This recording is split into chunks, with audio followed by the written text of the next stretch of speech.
Bonjour, bonjour à toutes et tous. Bonjour. Bienvenue à ce webinaire Ouvrir un commerce itinérant qui est proposé par le réseau BGE. Donc moi, je suis Anne-Gaëlle Perrault, directrice communication de BGE. Je suis ravie d'animer cette discussion. Donc en fait, ce webinaire, c'est le premier d'une série de 4 thématiques qui vont vous être proposées jusqu'à début mars. Et l'objectif, c'est vraiment de donner la parole aux entrepreneurs accompagnés par BGE, nos talents de la création d'entreprise qui ont accepté généreusement de prendre un peu de leur temps pour partager avec vous leur expérience et leurs conseils. Alors, juste avant de rentrer dans le vif du sujet, je vais faire une petite introduction avec deux points rapides. Le premier, ce sera de vous représenter rapidement BGE pour celles et ceux qui ne nous connaîtraient pas encore.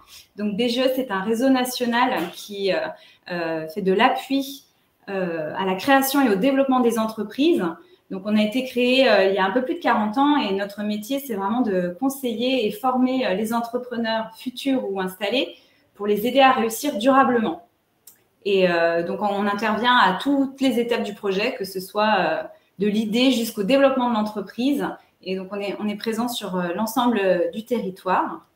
Donc, aujourd'hui, ça va être un webinaire 100% féminin. C'est pas fait exprès, mais c'est aussi ça la réalité aujourd'hui de la diversité de l'entrepreneuriat en France. Nous, chez BGE, il y a plus de 50% des personnes qui créent leur entreprise chaque année qui sont des femmes. Donc, la parité est complètement respectée. Ça montre bien ça.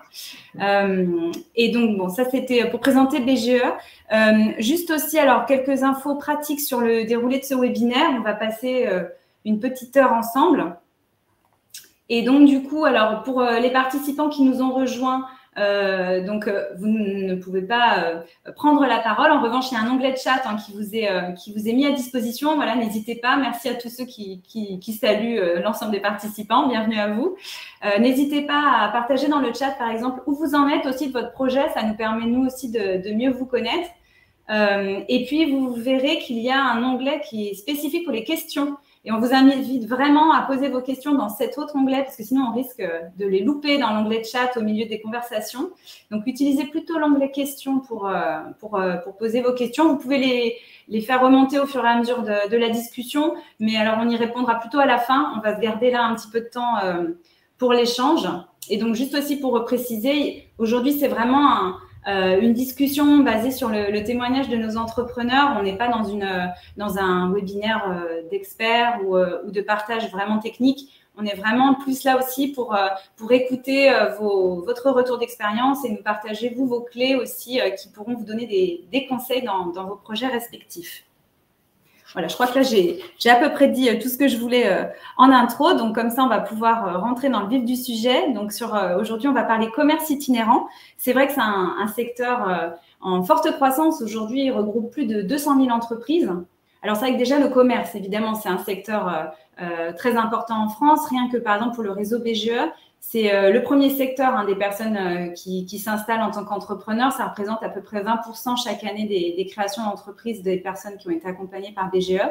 Et le commerce itinérant, effectivement, est un secteur en pleine croissance. Et voilà, on va laisser la parole à des personnes qui le vivent concrètement depuis 1 à 2 ans. Et je vais laisser nos entrepreneurs se présenter. Séverine. Eh bien déjà, bonjour à tous et puis ravie de savoir que vous êtes aussi nombreux à vous intéresser à notre typologie de projet. Donc moi, je suis Séverine, j'habite en région parisienne, dans les Yvelines, et j'ai créé une épicerie itinérante qui s'appelle Prends ton cabas Simone, qui est du coup une épicerie qui a une offre qui s'articule autour de produits locaux et de produits proposés aussi en vrac. Donc voilà, en quelques mots, qui je suis et qu'est-ce que j'ai mis en place. Alors, Aurore et Lucie. Alors, bonjour à tous. Ravie également de pouvoir participer à ce premier webinaire. Donc, moi, je suis Lucie Desclins. Voilà. Moi, Lourdel Aurore.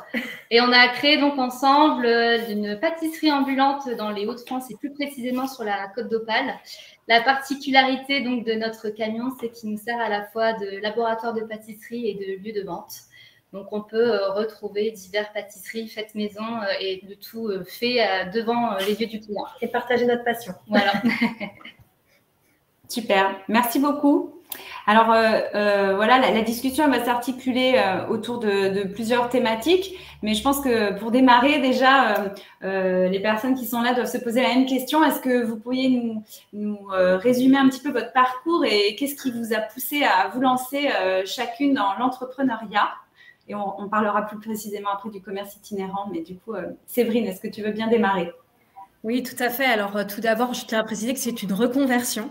Moi, avant d'en arriver à cette création d'entreprise, en fait, j'ai travaillé pendant 17 ans dans le domaine de l'événementiel, donc dans des agences de communication et d'événementiel. C'est un milieu que j'ai beaucoup aimé, qui était hyper dynamique, qui était très enrichissant à tout point de vue. En revanche, pas toujours très engagé en termes de démarche et d'éco-responsabilité. Et c'est vrai que d'un point de vue personnel, j'ai toujours eu cette appétence, en tout cas, et cette sensibilité à faire du coup des actes vraiment, une sensibilité à l'environnement. Et ça me pesait dans mon quotidien professionnel et ça devenait trop impactant pour moi que de continuer à travailler en mettant à disposition des fois des corners ou des stands dans des grandes surfaces sur des choses très éphémères et qui n'avaient pas derrière une durée de vie très longue et on réfléchissait pas forcément à l'impact environnemental.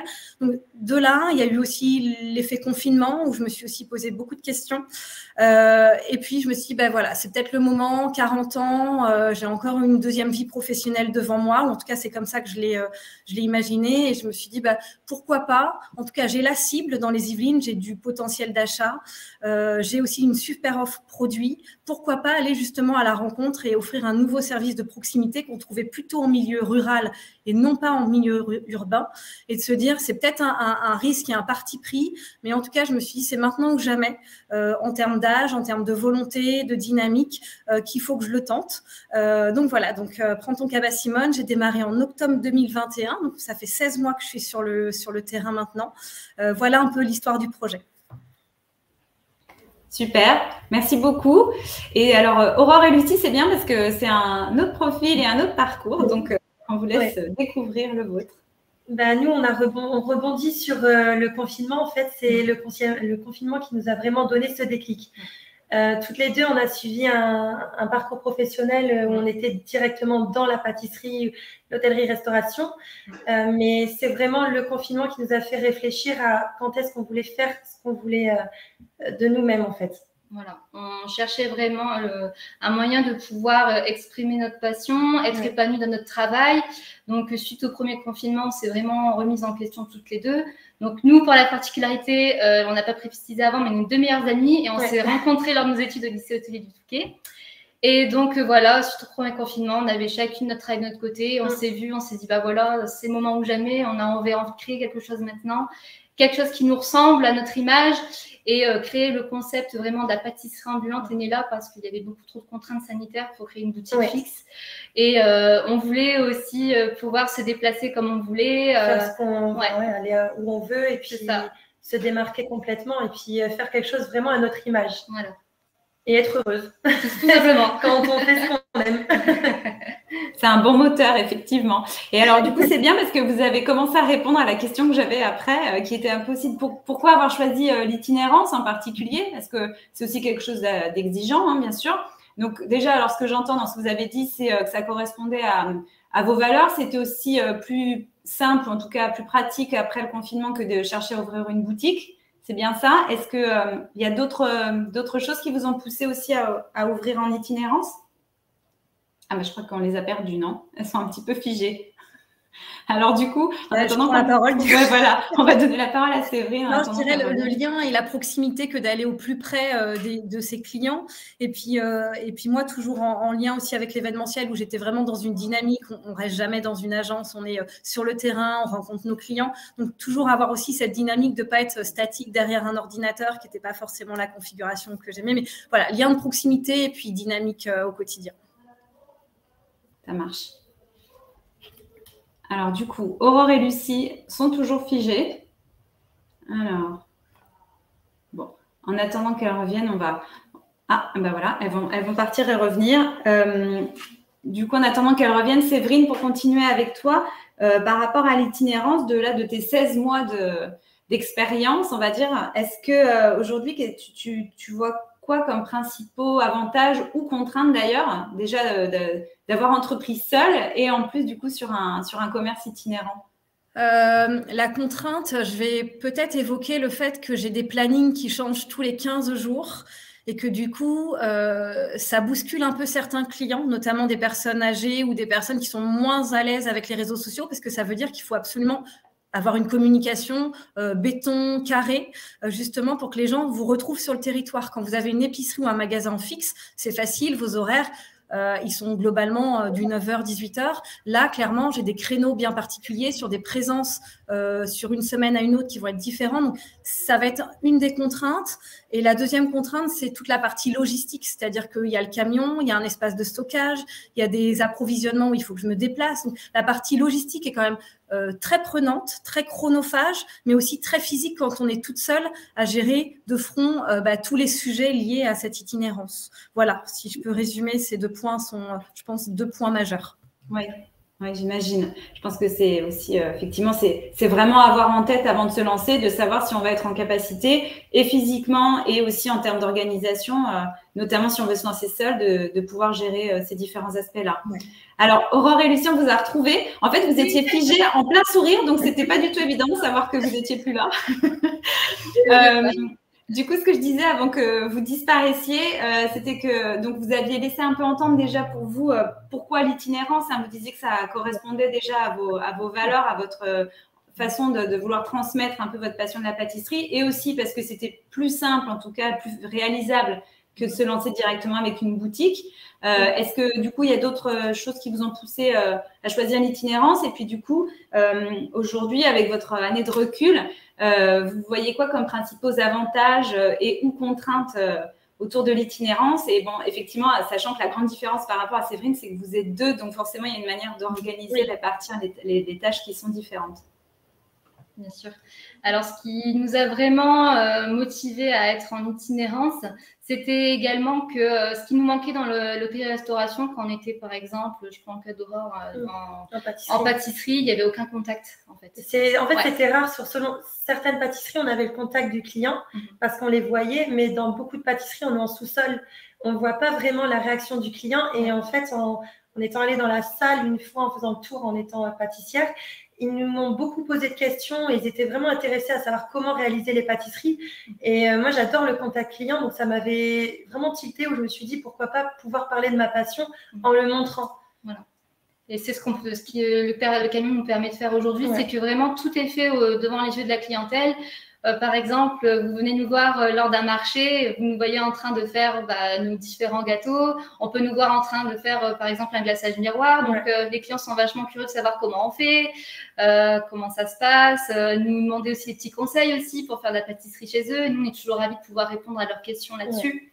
Donc, c'est ce qui nous a aussi motivé d'être en itinérance, c'est vraiment être à chaque fois en contact avec la clientèle. Après, les contraintes vraiment liées à un camion, c'est le fait de déjà connaître le camion quand il y a un souci quelconque. Il faut savoir rapidement où est le problème. Voilà. Nous, on est beaucoup en gaz. Voilà. Donc, il fallait connaître exactement comment ça se passait le gaz. Voilà. Il faut gérer les cuves de gaz aussi, pas tomber en panne pendant un événement.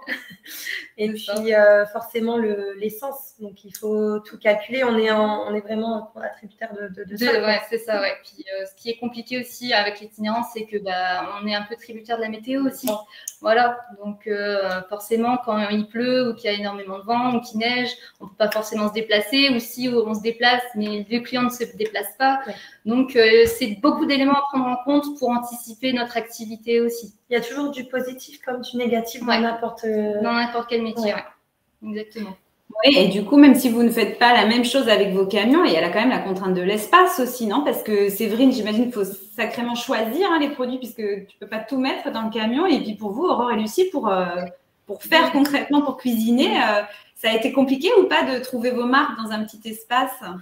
Ça a été super rapide de trouver notre place. En fait, dans les pâtisseries de base, on n'a pas forcément énormément d'espace pour travailler. On s'est toujours habitué dans un petit espace en pâtisserie. Et c'est de la rigueur et il faut toujours être comme ça. C'est-à-dire que chaque chose est à sa place. Donc, quand on est rentré là, on s'est dit, bah, ça ira là. Voilà. Et ça change en fonction des semaines, en fonction des événements. On se dira, bah, cet aliment, il faudra absolument qu'il soit ici. Voilà. Et puis, bah, Lucie, elle a sa place. Et On moi, a j'ai chacune ma notre place dans le camion. Ouais. Et on respecte ça parce qu'il faut toujours respecter la place de l'autre. C'est ça. Et toi alors, Séverine, comment pour gérer la place? Non, ça va, je suis plutôt à l'aise dans mon camion. Okay. Par contre, c'est vrai que, comme je disais tout à l'heure, j'ai un local où je stocke aussi toute une partie de mes marchandises. Donc, à moi après de gérer, voilà, entre la partie frais, les fruits et légumes qui sont les cagettes au milieu du couloir et la partie vraiment avec tout le reste des produits. Il y a un aménagement bien spécifique, mais ça va, je ne me dispute avec personne. C'est un Et comme quoi, déjà, on vient de mettre à bas une première idée reçue peut-être, mais ça n'est pas l'espace, le problème ou la contrainte principale de l'itinérance. Donc ça, c'est intéressant d'avoir votre retour rien que pour ça. Du coup, une autre question, c'est donc pour vous, quand on se lance dans un commerce itinérant, c'est quoi le point clé pour réussir dans cette entreprise, Séverine? Je dirais de trouver la bonne adéquation entre un lieu, donc une implantation, une offre produit et les clients. C'est le point stratégique. C'est-à-dire que si vous avez cette adéquation-là, et je ne dis pas qu'au bout de 16 mois, j'ai tout trouvé et que tout est optimum, mais l'idée, c'est d'aller juste à l'optimisation de ces 3 points névralgiques. D'accord. Et pour vous, Aurore et Lucie? Nous, le point clé, ça a été énormément. On a été nous-mêmes d'entrée de jeu. Et quand on est arrivé sur le marché, par exemple, on était heureuse de faire ce qu'on fait. Donc, les clients l'ont tout de suite ressenti. Et ils ont créé un lien direct avec nous d'entrée de jeu. C'est vrai qu'on a réussi vraiment à créer une clientèle assez fidèle dès le démarrage, de par le souhait de pouvoir et la joie de pouvoir partager notre passion. Et on était vraiment heureuse d'avoir été jusque-là, en fait, déjà. Donc, Après, il me semble, Lucie, que tu avais quand même pointé qu'un des points les plus importants, c'était le camion. Hein. Oui, il faut avoir le bon outil. Oui, il faut quand même avoir. Nous, on a fait personnellement le choix d'avoir un camion neuf parce que notre activité est quand même assez atypique dans le sens où on fait de la pâtisserie. C'est de la production à l'intérieur. Tout est fait dans le camion. On n'a pas de local ailleurs. Vraiment, le camion est notre seul travail. Donc, forcément qu'il faut être bien équipé selon l'activité qu'on veut proposer. Nous, personnellement, on a vraiment reconstitué un vrai laboratoire de pâtisserie ambulant. Donc, tout est fait à l'intérieur pour pouvoir faire les pâtisseries qu'on veut. C'est grâce au restaurant où on a pu aller. On s'est dit ce qu'on utilisait vraiment comme matériel, tout le temps. C'est ça. Et il fallait absolument qu'on l'ait à l'intérieur. Après, bon voilà, on avait des grandes idées, mais dans un petit espace. Voilà. On a dû revoir certaines choses à la baisse et d'autres qu'on a pu réussir à caser. Donc bon. D'accord, merci beaucoup. Et du coup, là, si on rentre un peu plus précisément sur la période de construction de votre projet entrepreneurial, déjà, ça vous a pris combien de temps concrètement entre le moment où vous avez eu l'idée et le moment où vous vous êtes lancé? C'est peut-être des fois, on voit un peu tous les cas de figure. Hein. Il y en a pour qui ça va très vite, d'autres pour qui c'est plus long. Alors, Séverine, par exemple, dans ton cas, en plus, comme c'était une reconversion, oui, on va dire qu'entre la réflexion et puis le lancement du projet, on va dire 12 mois, mais en sachant que j'étais encore salariée. En fait, je menais de front mon activité de salariée et j'ai lancé l'activité 2 mois après avoir quitté mon travail. Donc, c'est vrai qu'il y a eu à un moment donné un rythme très soutenu, mais ça a été un choix et on reviendra aussi sur le fait que ça a été un choix parce que stratégique pour un lancement d'activité en lien aussi avec la saison. Aurore et Lucie l'ont justement dit tout à l'heure, on est quand même très impacté par les conditions météorologiques et clairement, si vous voulez créer votre clientèle un peu avant d'aborder les mois les plus compliqués de l'année dans lesquels nous sommes, il vaut mieux réfléchir en amont à la date de lancement, en tout cas pour un commerce itinérant et en camion. Aurore et Lucie, de votre côté? Alors nous, ça nous a pris à peu près 1 an et demi. Malgré nous, on va dire ça comme ça. Donc, comme on l'a dit plus tôt, on a démarré l'idée de créer notre entreprise. Donc, suite au premier confinement, c'était en mois de mai 2020. Et en fait, il s'est passé à peu près 1 an et demi parce qu'on a subi la pénurie des matériaux pour construire notre camion. en fait. Donc, c'est ça qui nous a vachement retardé. Donc, ça nous a pris 1 an et demi. On a pu démarrer. Notre premier jour, c'était au marché de Noël. Donc, ça nous a permis de tout de suite avoir la moyen de se faire connaître. Mais après, oui, certes, on n'a pas pu faire la saison, mais le marché de Noël nous a vachement aidé quand même pour se faire connaître. On comptait là-dessus. On avait peur, ça repoussait petit à petit. Et on a dit, si on commence après les fêtes de Noël, c'est mort. Voilà. Il faut vraiment se faire connaître à un moment clé, comme l'a dit Séverine, que ce soit pendant la saison ou un moment où il y a des fêtes de Noël. C'est pour les pâtisseries, c'est stratégique. Voilà. Ouais. Et du coup, pendant ce temps-là où vous attendiez là, que le camion aussi se peaufine, du coup, est-ce que vous avez pu mettre ce temps à profit pour continuer à travailler sur votre projet? Comment... On n'a pas arrêté. Ouais, ça nous a permis de rencontrer nos fournisseurs, réfléchir à nos recettes aussi, anticiper ce qu'on allait proposer à la carte. Anticiper l'année, anticiper les événements, des marchés aussi. C'est énorme. Et alors, effectivement, des points clés pour que ça réussisse, c'est de bien cibler sa clientèle. Donc, Séverine, comment tu as fait pour identifier, voir s'il y avait un marché, l'identifier et savoir quelle clientèle aller chercher? C'est vrai qu'en habitant dans les Yvelines depuis toujours, c'est vrai que je maîtrise un peu cette zone de chalandise, qui est aussi une zone avec, on est plutôt sur une population avec un pouvoir d'achat conséquent. Il faut quand même être transparent dessus. Donc, je savais que par rapport à une épicerie avec des produits locaux, forcément un peu plus chers que si vous allez en grande surface, j'avais la clientèle en face de moi. En revanche, j'ai fait évoluer mes implantations en 1 an, c'est-à-dire que je suis allée sur des marchés dans un premier temps pour me faire connaître. Et après, l'idée, c'était d'aller en entreprise, mais post-confinement, c'était loin d'être facile parce que les prestataires extérieurs étaient quand même encore peu accueillis sur les entreprises. Et ensuite, j'ai du coup diversifié. Je me suis dit, pourquoi pas aller aussi sur des maisons de seniors quand on parlait de services de proximité. Donc, je savais qu'il y avait quand même, en tout cas, il y avait plein de zones hyper stratégiques pour moi sur le département des Yvelines et qu'on est un mix entre du milieu urbain et périurbain. Donc, c'est-à-dire que je peux, à 15 minutes de chez moi, être déjà en campagne avec des petits villages où il y a très peu de commerce. Donc, je savais qu'il y avait du potentiel. Mais ça ne veut pas dire que depuis 1 an, je n'ai pas fait complètement évoluer les lieux où je suis allée parce que l'expérience terrain m'a appris que ce n'était pas forcément les bons choix, parce que des entreprises m'ont répondu tardivement. Là aussi, on en reparlera tout à l'heure, mais c'est loin d'être facile. C'est-à-dire qu'on peut penser qu'en appelant une mairie, on va avoir une réponse du tac au tac, mais c'est loin d'être la réalité. C'est la même chose dans les entreprises. C'est beaucoup plus facile quand on va dans des maisons de seniors, parce que là, clairement, ils n'attendaient que nous. Donc là, c'était beaucoup plus facile. Mais voilà, les choses se font petit à petit. Oui, on voit déjà qu'un des mots-clés, et je pense que c'est récurrent pour un peu tous les pans quand on veut être entrepreneur, c'est la capacité d'adaptation. Savoir tester des choses, rebondir et tester autrement, s'adapter et savoir rapidement pivoter. Voilà, ça c'est important. Et pour vous, Aurore et Lucie, comment vous avez fait pour identifier votre marché, votre clientèle?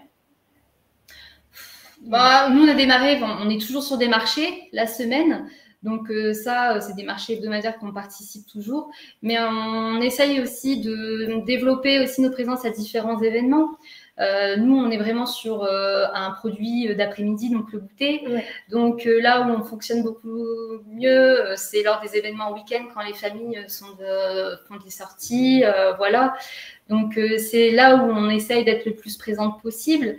Après, voilà, on essaie de faire aussi des produits différents. Ça touche tout le monde. Voilà, on essaie de se démarquer avec les prestations qu'on propose à la clientèle. On a été étonnés de voir que ça touchait un peu une cible de clientèle très large. En fait. Ouais, voilà, on n'a pas vraiment on a vraiment différents types de clientèle. Ça peut être très bien le jeune actif, voilà, qui vient acheter le goûter pour ses collègues. On a les personnes âgées qui viennent et qui se laissent tenter par des cookies XXL, vraiment, même pour faire plaisir aussi, pour faire plaisir aux petits enfants aussi. Ouais. Donc la clientèle est vraiment assez large. Ce qu'ils aiment bien, c'est le côté produits locaux. En fait, c'est pas le truc américain. C'est vraiment les produits locaux. Ça touche aussi les personnes âgées comme les jeunes actifs. Ouais, voilà. On essaie vraiment. Est-ce que vous avez déjà adapté aussi vos recettes et vos offres de pâtisserie par rapport aux demandes de la clientèle qui vient vous voir? bien sûr, notre carte a changé depuis le début. On a testé des produits qui allaient pas. On voyait que ça plaisait pas. Donc forcément, on se remet en question tout de suite. On se dit peut-être que ça ne leur plaît pas vraiment. On va essayer de trouver notre recette. On écoute aussi vachement notre clientèle. Quand ils nous disent j'aime bien ce type d'ingrédient-là, vous pourriez le travailler ou non. Ouais, on essaye aussi de réfléchir pour pouvoir toujours satisfaire au mieux le client. En fait, on personnalise vraiment ce qu'on essaie de faire comprendre aux clients. S'ils veulent un 3 chocolats, dans un 3 chocolats, il n'y a pas de croustillant. Ils en veulent un, ils nous le demandent, on le rajoute. Voilà. Il y a quelqu'un qui est intolérant aux arachides, aux fruits secs. On essaie d'adapter la recette pour proposer un gâteau qui n'ait pas ce type d'ingrédients-là. Voilà. On essaie toujours vraiment de s'adapter. Ça fait du sur-mesure. Et toi, Séverine, par rapport aussi à l'offre que tu as, est-ce que en fonction des retours aussi des clients, est-ce que tu arrives facilement à pouvoir adapter ton offre produit? Oui, alors c'est vrai que j'ai oublié de préciser tout à l'heure, contrairement à Aurore et Lucie, moi je ne fabrique pas et je ne produis pas, donc je suis bien revendeuse. Donc c'est vrai que j'ai ce travail de sourcer avec qui je veux travailler. Donc ça, c'est vrai que je suis désolée, je n'ai pas précisé. Mais oui, en effet, comme vous deux, les filles, j'ai évidemment dû être agile sur mon réajustement d'offres. Il y a des produits qui n'ont pas marché, il y en a d'autres. Si par exemple cet été, j'avais pas eu de super fruits français, je me serais plantée juste avec des légumineuses, des céréales, des granolas, des lentilles. Donc, clairement, c'est vrai qu'entre le démarrage, j'ai doublé ma gamme de produits, clairement. Et en fonction des saisons, c'est là où on apprend. En ce moment, on est à fond dans les soupes. Clairement, je mets en veille toute une partie de ma gamme. Donc, il faut aussi arriver à trouver le juste équilibre sur la partie stock de produits qui, pour le coup, est très impactante. Alors après, peut-être pour vous, les filles, c'est encore différent, c'est de la matière première, mais je suis arrivée, moi, avec un montant de stock au 12 décembre de cette année, 12 000 €. Et en fait, l'objectif étant de se dire, il faut vraiment essayer de se dire, en fonction des saisons, donner du rythme, mais en même temps, ne pas avoir trop de volume qui va me rester en fin de saison hivernale, par exemple, sur des produits comme la soupe, où clairement, pendant 6 mois de l'année, je ne pourrais pas les écouler. Donc, il y a vraiment cette agilité à trouver au quotidien pour dire, il faut que les produits correspondent aux besoins de mes clients, qui ne sont pas des clients identiques selon mes implantations. J'ai parlé de personnes en entreprise tout à l'heure, donc des salariés, donc on est plutôt sur des cadres. Je vais dans des résidences de seniors, donc c'est-à-dire des gens qui vivent en autonomie dans des grosses résidences qui sont plus ou moins médicalisées ou pas. Donc, là, on est sur une population plus âgée. Donc, la consommation et les besoins ne sont pas du tout les mêmes, mais pour autant, dans le camion, je vais dans la même journée avoir les deux confrontations de cibles. Donc, il faut vraiment trouver un rythme et bien jauger les besoins de chaque cible. En fait, c'est un peu comme Séverine, nous, sur le côté des saisons. Ouais. On fait des gâteaux en fonction des fruits de saison. Aussi, ouais. Donc, souvent, on était étonnés de ne pas retrouver des fraisiers en plein hiver. Mais on explique aux clients que c'est parce que nous, si on a des fraises, c'est des fraises de maraîcher. Voilà. Et c'est pas maintenant. Voilà. On s'adapte vraiment à la saisonnalité pour notre carte. On pourrait faire, mais il n'y a plus de ligne conductrice sur notre entreprise de base. Voilà. Et alors, du coup, dans toute cette étape-là de structuration du projet, est-ce que finalement, ça a été, alors à part la partie il faut attendre le camion, hein, vous n'aviez pas du tout la main, mais est-ce que finalement, ça vous a semblé globalement assez simple et puis les étapes se sont enchaînées? Évidemment, c'est du travail, mais ça s'est plutôt bien passé. Est-ce qu'il y a des étapes qui vous sont semblées particulièrement compliquées ou à l'inverse, beaucoup plus simples ou faciles que ce que vous vous étiez imaginé? Séverine, par exemple. Je dirais que l'étape la plus longue, c'est peut-être le sourcing des produits et après le fait de faire une veille concurrentielle pour trouver à quel tarif je vais les proposer par rapport à mon secteur et mon périmètre d'action. C'est-à-dire que toute cette veille, ça va se passer sur d'autres épiceries de mon périmètre. Ça va être aussi sur d'autres des sites internet comme La Fourche qui proposent des choses similaires. Donc, ça, c'est quand même c'est hyper chronophage parce que dans le camion, maintenant, je suis arrivée à plus de 500 références depuis le début. Et ça veut dire que pour chaque produit, il faut aller comparer le prix, trouver le bon partenaire et moi, me positionner en termes de tarifs. Donc, je dis pas que c'est pas le plus sympa, c'est pas le plus comme process, mais il faut le faire. Voilà, moi je pense à ça instantanément. Et vous, Aurore et Lucie? Alors, je dirais que pour nous, ce qui a été le moins simple lors de la construction du projet, c'était de pouvoir trouver le financement, donc l'emprunt bancaire. Faut pas se décourager. Non. S'il y a des porteurs de projets qui ont besoin de faire un emprunt bancaire, je fais passer le message tout de suite. Faut pas se décourager, au contraire. Nous concernant, voilà, on a dû faire plusieurs rendez-vous. Il faut savoir pitcher, bien se présenter, se vendre aussi. Et c'est là la phase la plus complexe pour nous, ça a été de pouvoir trouver le financement. C'était une période compliquée pour les banques à faire confiance, surtout à des jeunes. C'est ça. Un projet qui est entre guillemets inconnu dans notre secteur, en plus, une pâtisserie ambulante, il n'y avait pas de base de comparaison. Voilà, c'est ça. C'était l'inconnu, donc sortie de Covid, est-ce qu'on fait confiance ou pas? Après, le but, c'est de se faire confiance aussi à soi avant. Quand on a un but précis à vouloir atteindre, on y arrive à tout moment. Il faut se donner les moyens et forcer. Il faut y aller. C'est pas un refus qui doit nous laisser abandonner. C'est ça. Il faut continuer à y croire. Et puis à un moment donné, on a eu cette porte ouverte. On y arrive.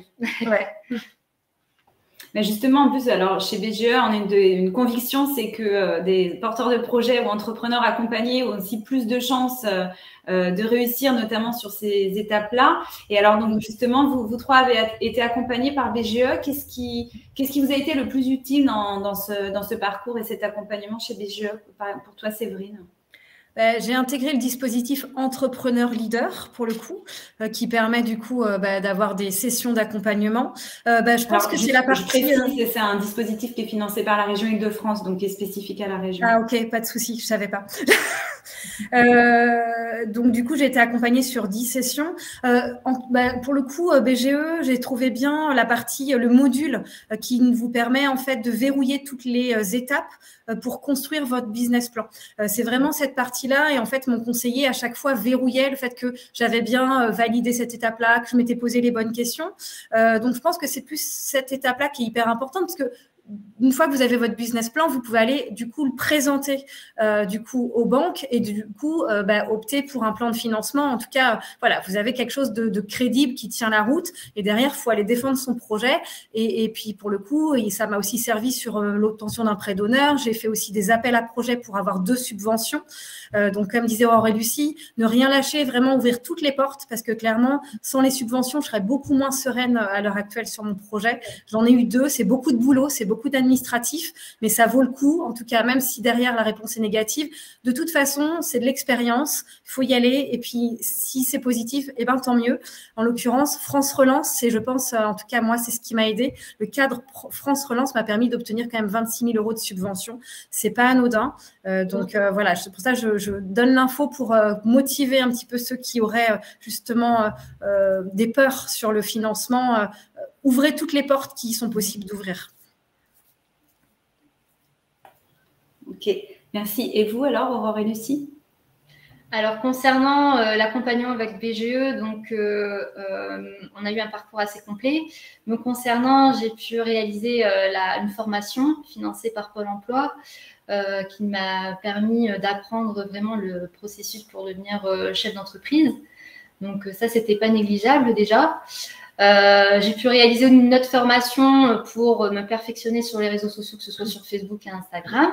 Voilà. Et ensuite, on a été accompagnées toutes les deux, avec notre conseillère, donc nos 2 conseillères, Camille et Anne-Sophie, et qui nous permet d'être suivies avant, pendant et ensuite à la création.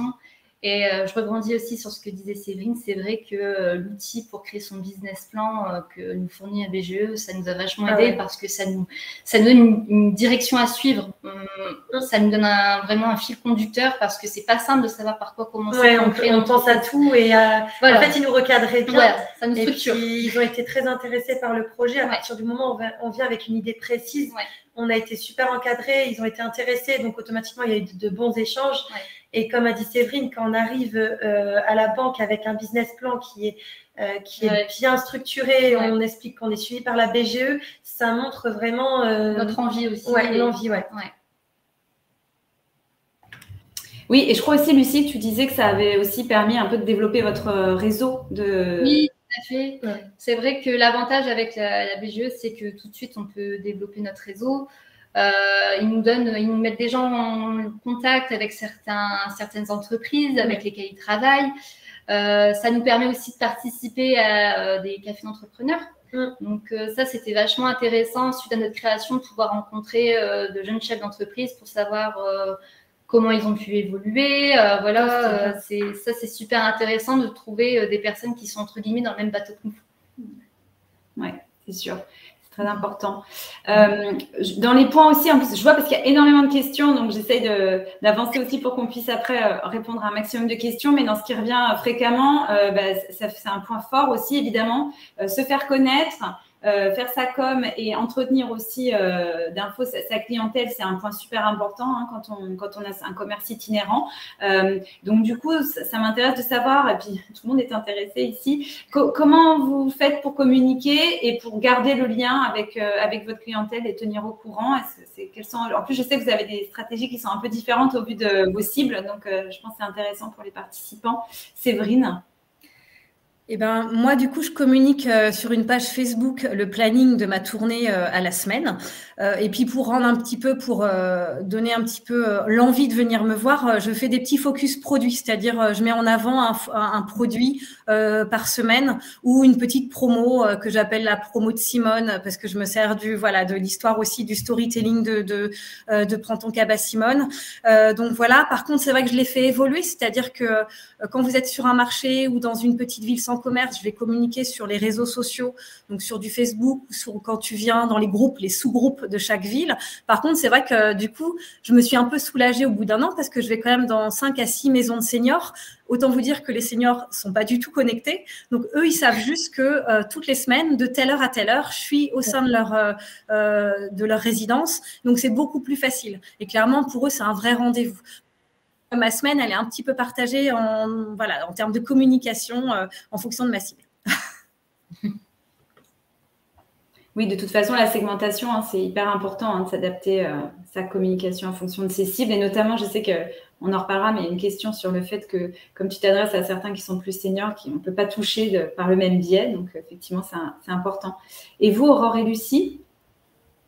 Alors, nous, on est donc également sur les réseaux sociaux. Donc, on communique vachement, que ce soit sur Instagram et Facebook.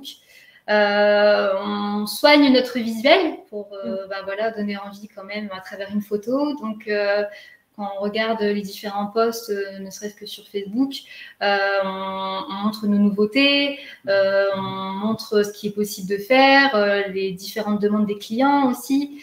Et là, nouvellement aussi, on vient de terminer notre site internet aussi. Donc, ce qui permet de trouver une boutique en ligne sur laquelle on peut retrouver les différents produits qu'on propose dans notre camion. Donc, on essaie vraiment de poster régulièrement sur les différents canaux possibles sur les réseaux. En fait, la pâtisserie, ça part d'un visuel de base. Ouais. Parce que c'est de la gourmandise comme de l'envie. Pour donner envie aux gens, il faut avoir un visuel qui est attractif et qui donnera l'envie de goûter ou de découvrir. Ouais, ou de découvrir. Et en plus, on peut proposer des choses qui sont moins sucrées, plus ou moins sucrées. On essaye de faire pour tout le monde, donc, et on l'explique sur Internet. Oui, et du coup, d'ailleurs, ça répond à ce que tu as dit, Lucie. Ça répond à une des questions d'Adeline qui demandait si vous aviez une boutique en ligne en plus de l'itinérance. Donc oui, apparemment, vous en avez une, mais alors en termes de gestion de la confection des pâtisseries, comment vous faites? C'est compliqué. Ouais, alors en fait, c'est un click and collect, si vous voulez. Il n'y a pas de livraison possible. Les clients peuvent retrouver sur notre boutique les différents produits et ils peuvent les réserver pour venir les récupérer directement sur les marchés auxquels on s'installe. Ça permet au client d'être sûr d'avoir le produit dont il a envie, de ne pas forcément attendre et même pour nous de savoir ce qu'on doit vraiment produire à l'instant T. Et en fait, le site internet a permis de regrouper tous nos vies. Ils n'ont pas besoin de remonter les photos sur Facebook pour dire peut-être celui-ci. Là, ils ont et le produit d'explication et puis ils peuvent nous contacter pour diverses questions. Ce qui est compliqué pour nous, c'est vraiment d'avoir allié le côté communication et puis les produits qu'on réalise. Et Séverine aussi, toi, quelque chose qui est intéressant, c'est que tu as aussi développé une vraie démarche un peu partenariale B2B en parallèle de cette communication directe avec un discours spécifique pour les entreprises. Ça, c'est intéressant aussi. C'est vrai que le fait, en fait, moi, quand j'étais salariée, j'avais quand même une charge de travail, en tout cas un planning très serré dans l'événementiel, et je me suis toujours dit, c'était toujours la course pour aller faire mes courses, et j'aurais adoré que mon petit camion, il arrive, et que du coup, le midi, j'ai mes produits bio, locaux, et ça aurait été le kiff, mais voilà. Donc, c'est vrai que quelque part, voilà, j'ai rendu possible quelque chose, un souhait que j'avais très personnel. L'idée en entreprise, c'est d'y aller sur l'horaire de pause. Pour certains, ils n'ont pas de cantine, donc du coup, j'ai élaboré toute une offre avec des petits plats locaux, voilà, avec des partenaires locaux. Et puis en plus, ils peuvent venir faire leur panier avec leurs fruits, leurs légumes et puis tout le reste de leurs courses. Donc vraiment, c'est hyper stratégique. Alors au début, ça bouscule un peu les gens parce qu'ils se disent on est quand même sur notre lieu de travail, on est assez pressé, c'est pas courant de venir faire ses courses. Mais maintenant, au bout de 12 mois, j'ai des clients d'une grosse entreprise qui me disent ça y est, on a trouvé notre repère, on sait que tous les jeudis vous êtes chez nous. Ils arrivent, ils ont leurs bocaux, leurs petits sacs, ils ont précommandé leur panier de fruits et légumes et ça y est, c'est notre petit rituel hebdomadaire, mais il faut du temps. Et clairement, je leur rends vraiment service parce que clairement, ils me disent du coup, on n'a plus besoin d'aller chercher notre pain, chercher nos fruits et légumes. Donc, il y a vraiment cette notion de rendre service, faire gagner du temps et puis d'arriver sur un lieu où les gens travaillent, mais du coup, ils ont, en termes de démarche RSE aussi, on est sur la valorisation d'une démarche RSE des entreprises et quelque part, ça peut être que bénéfique pour une entreprise qui accueille un commerce comme le mien parce que du coup, elle met un service de proximité en faveur de ses salariés sur son site même de travail, ce qui est hyper valorisant. Oui, on y reviendra. Il y a encore d'autres questions sur ce sujet, donc on va y revenir. Juste avant, du coup, aujourd'hui, avec vos un an et demi de recul, qu'est-ce qui vous apporte le plus de satisfaction dans cette activité itinérante? On entend beaucoup que vous parlez de liens créés avec les gens, de proximité.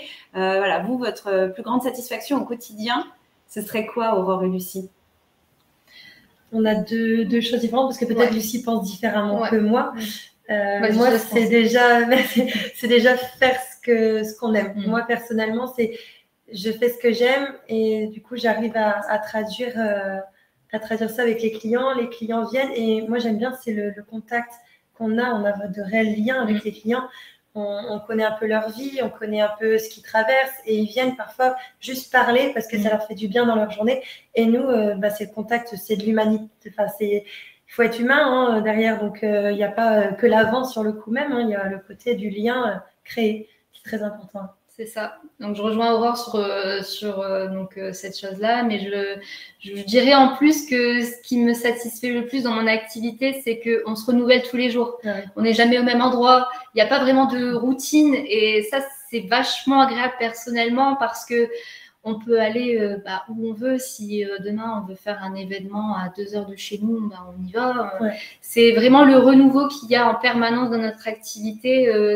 Pour moi, c'est vachement plaisant. Puis c'est dire que notre souhait a été réalisé. En fait, on a réussi à atteindre le but, en fait. Donc, c'est ça qui est gratifiant.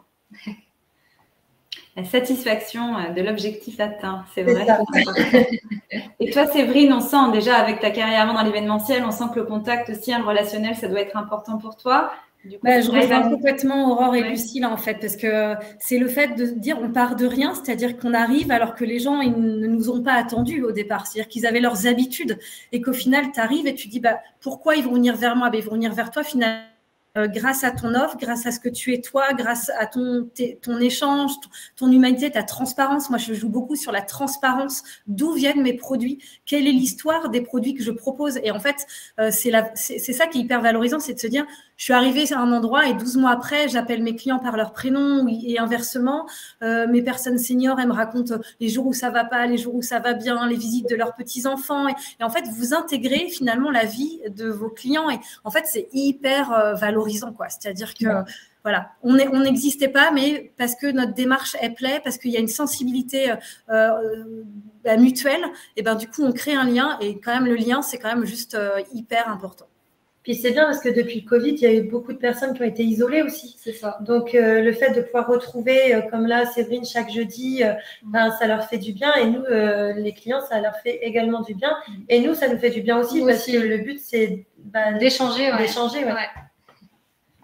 Et alors, du coup, est-ce que vous êtes déjà en train de penser à l'après? Est-ce que vous avez des envies, des pistes de développement? Et et de quoi vous avez besoin pour arriver à cette étape d'après, Séverine?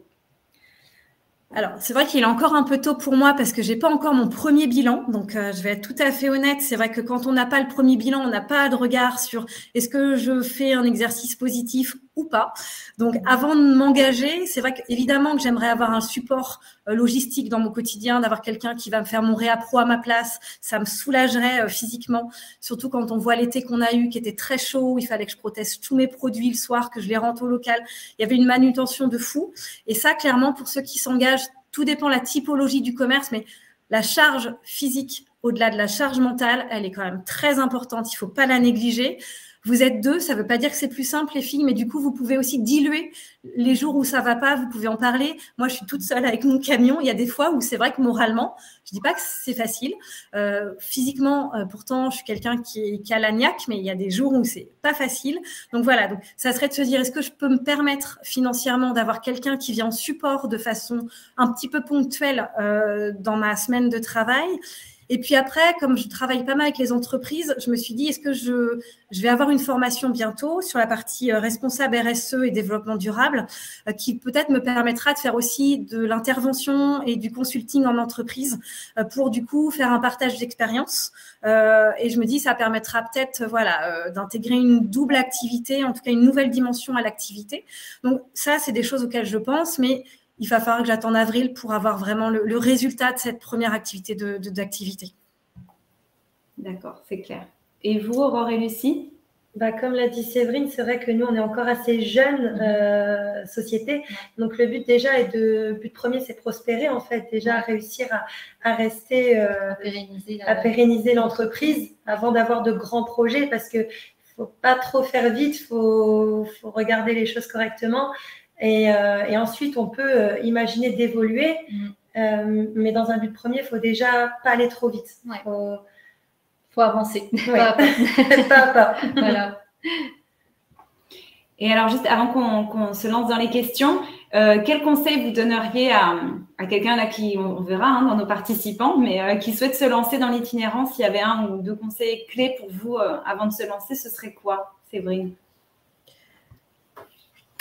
Alors, je dirais déjà de bien verrouiller la partie business plan et d'avoir un regard extérieur, d'où le regard du conseiller, de se dire, voilà, et peut-être aussi de se faire accompagner sur un comptable. Un expert comptable, il va aussi, au regard du business plan, avoir un regard extérieur, peut-être critique, mais lui, il sait en fonction de votre typologie d'entreprise et de commerce, si ça sera en tout cas voué à un succès. Ou je suis peut-être un peu crue dans mes propos, mais il vaut mieux avoir plusieurs avis de personnes qui ont déjà accompagné une multitude d'entreprises et qui ont déjà les ont vues évoluer, et de se dire que peut-être que vous êtes passé à côté d'un projet, mais peut-être pour mieux vous préserver que de se lancer et derrière se casser la figure et puis perdre de l'argent et y laisser des billes. Donc, je préfère, juste faites attention. Il faut aussi savoir préserver sa vie de famille.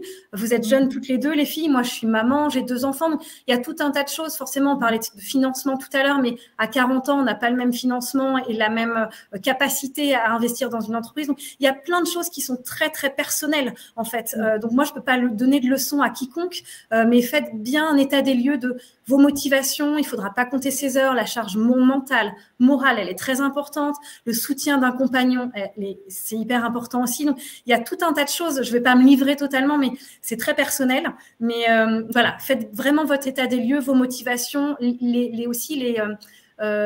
tout le contexte actuel est loin d'être facile. On ne va pas se voiler la face.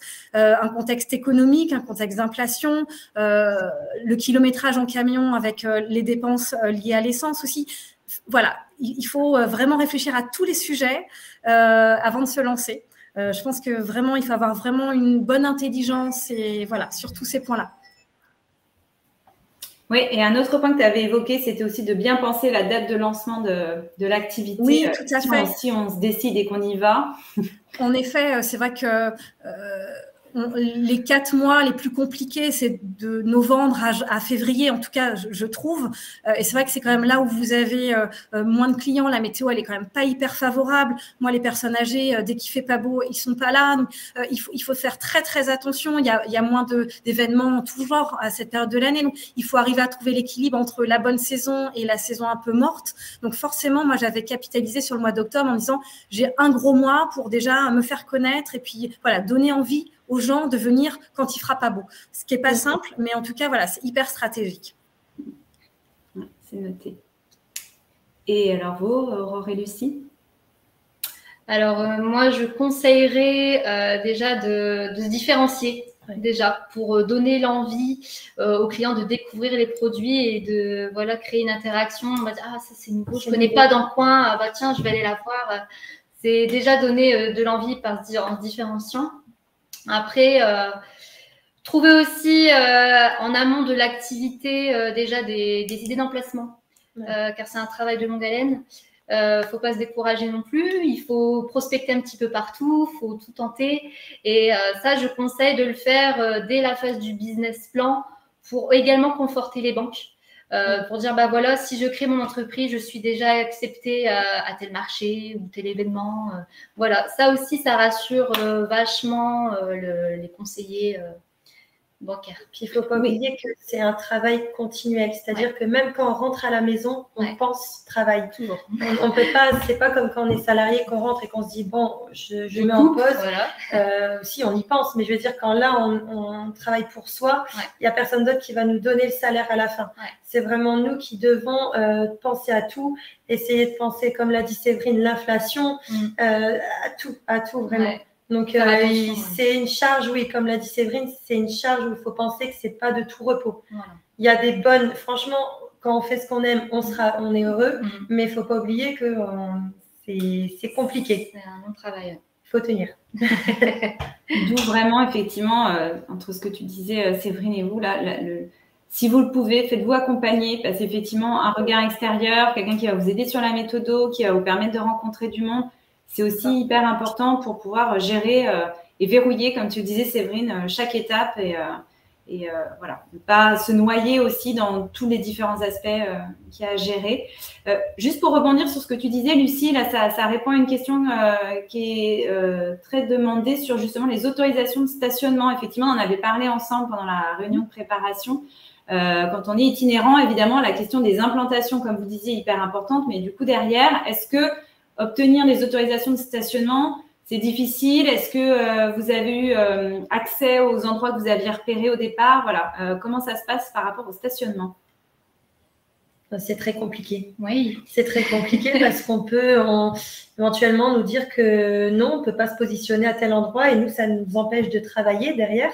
Ouais. Donc, si on n'a pas d'autorisation dans une ville de pouvoir se positionner, ça complique énormément les choses. Les clients ne comprennent pas forcément parce qu'on ne va pas leur dire on n'a pas l'autorisation de ci ou de ça. Le but, c'est pas voilà.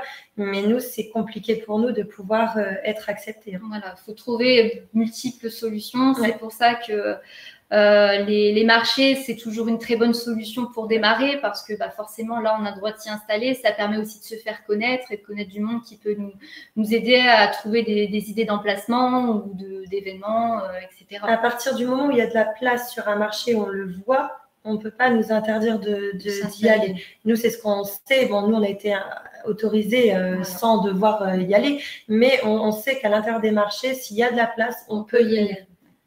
On ne peut pas nous interdire. Par contre, les emplacements privés, on peut nous interdire. Voilà.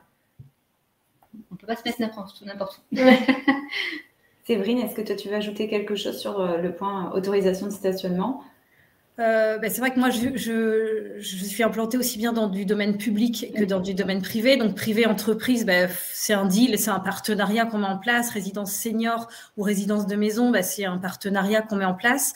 Par contre, tout à fait d'accord avec Aurore et Lucie, c'est-à-dire que dès lors où vous êtes sur du domaine public, il faut en demander l'autorisation à la mairie et de ce fait, vous devez signer une convention parce qu'il y a une responsabilité qui est mise en cause.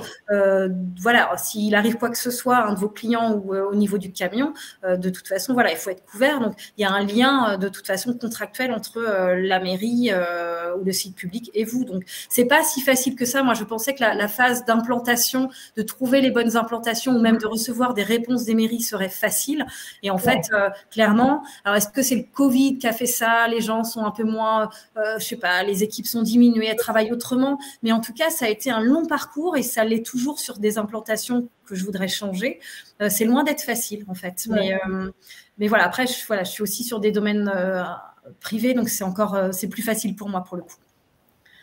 Ouais, et du coup, justement, alors quelqu'un posait la question, bon, t'en as un petit peu parlé, mais comment tu as réussi à démarcher, à contacter des entreprises ou des résidences seniors, à rentrer en contact avec elles pour pouvoir… Alors, rentrer en contact, ça va dépendre. J'ai pas eu de souci à avoir des adresses, les adresses d'un CE dans une grosse boîte. La difficulté, c'est d'obtenir une réponse. C'est-à-dire que globalement, sur une cinquantaine d'entreprises, j'en ai peut-être 3 qui ont respecté ma démarche, en tout cas qui m'ont répondu.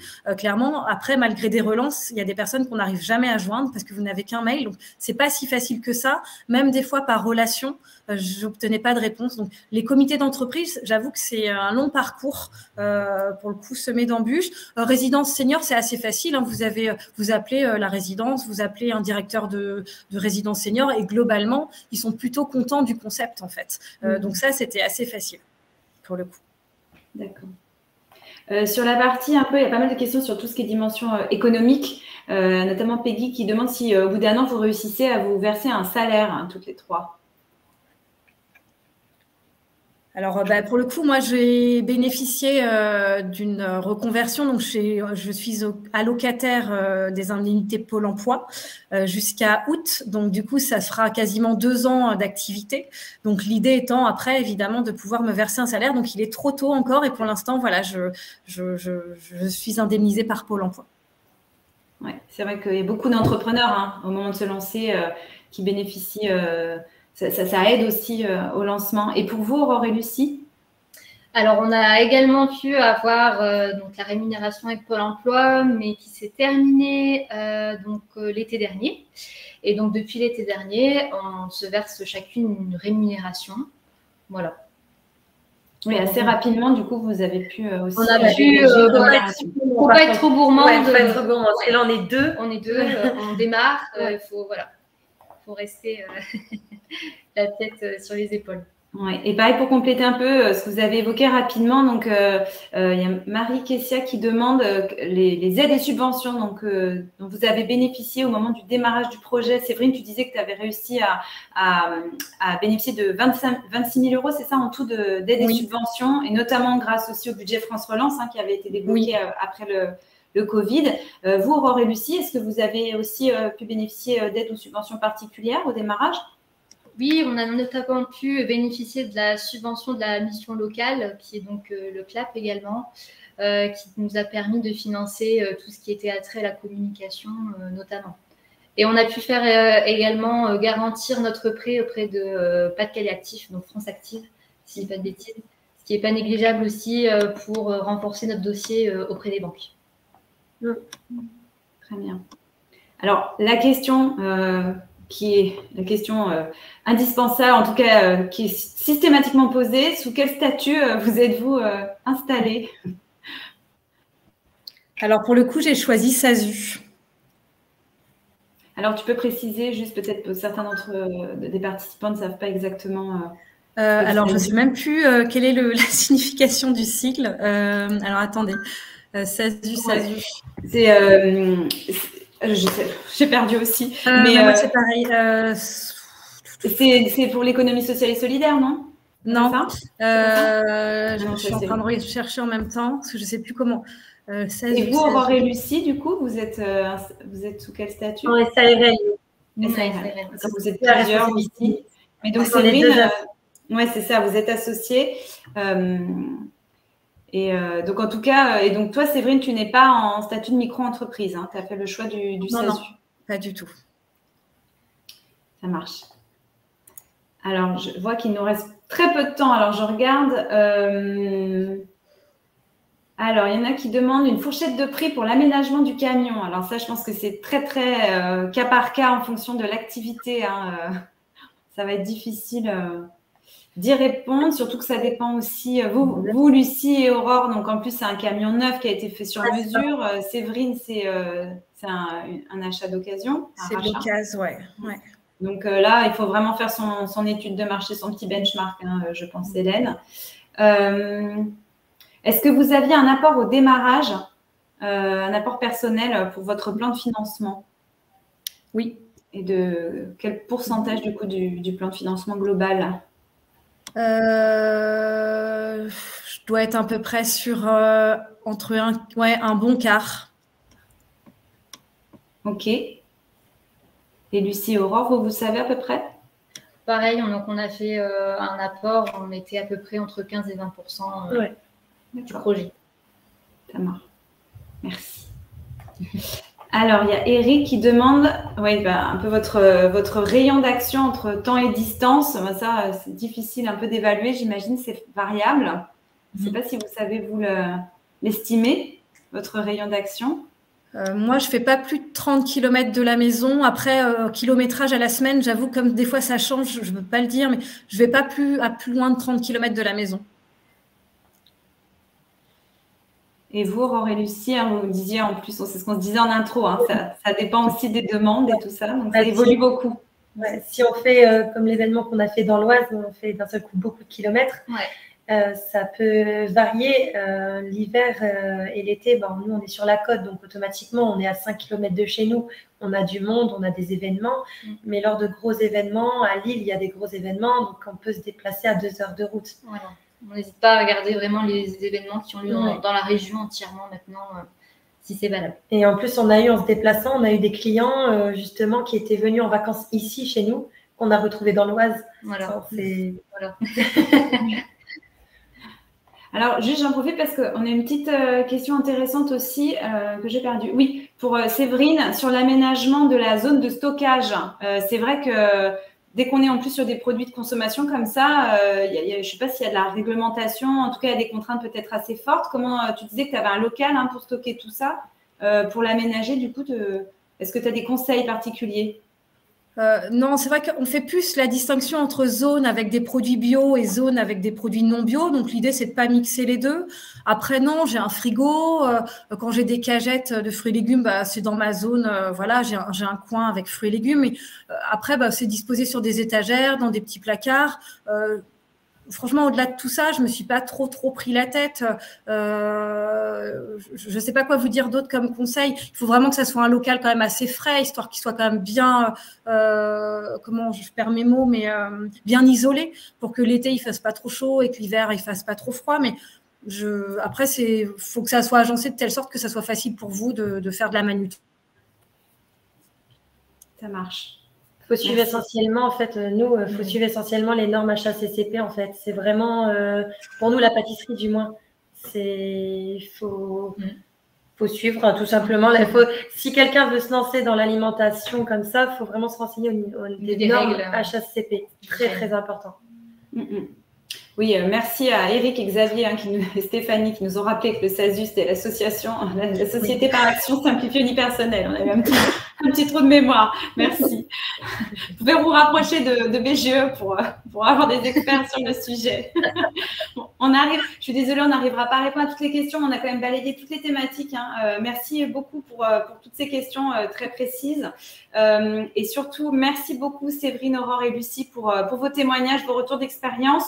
Dans le chat, de toute façon, on va mettre le lien vers vos réseaux parce que je vois qu'il y a des personnes qui ont des questions qui sont encore plus particulières, mais dans ces cas-là, je les invite à prendre contact carrément avec vous dans ces cas-là, aussi pour celles qui ont vraiment quelque chose d'assez similaire à vous. Mais voilà, merci parce que c'est vraiment ces témoignages et ces retours qui sont précis et concrets, qui sont, je pense, le plus utile pour des porteurs de projets, de futurs entrepreneurs. Donc, merci à vous d'avoir pris ce temps. J'espère que ça aura permis de répondre aux interrogations et de nourrir les réflexions des participants à ce webinaire. J'en profite pour juste dire que donc, nous aurons 3 autres webinaires le 31 janvier, le 24 février, le 2 mars sur d'autres thématiques. Donc, n'hésitez pas à faire suivre si vous connaissez des personnes qui sont intéressées ou à nous rejoindre également. Et puis, donc, le replay du webinaire donc, sera envoyé à l'ensemble des inscrits. Il sera aussi disponible sur notre site internet dès demain. Voilà, on espère que ça vous a plu. On est à votre disposition pour continuer la discussion. N'hésitez pas aussi à vous rapprocher de BGE. On a 550 implantations sur l'ensemble du territoire. Donc, il y en a certainement une pas très loin de chez vous si vous n'êtes pas encore accompagné. Et voilà, pour en savoir plus sur toutes les interrogations que vous pouvez vous poser. Et donc, Séverine, Aurore et Lucie, on vous souhaite beaucoup de réussite. On a bien compris que c'était encore les démarrages. Alors, on croise les doigts pour surtout que ça se pérennise et que, au-delà de la satisfaction par rapport à vos valeurs et vos envies, que vous trouviez aussi, vous, le mode de vie qui vous corresponde avec cette forme de commerce. Et voilà, merci à vous pour vos témoignages. Merci beaucoup. Merci beaucoup.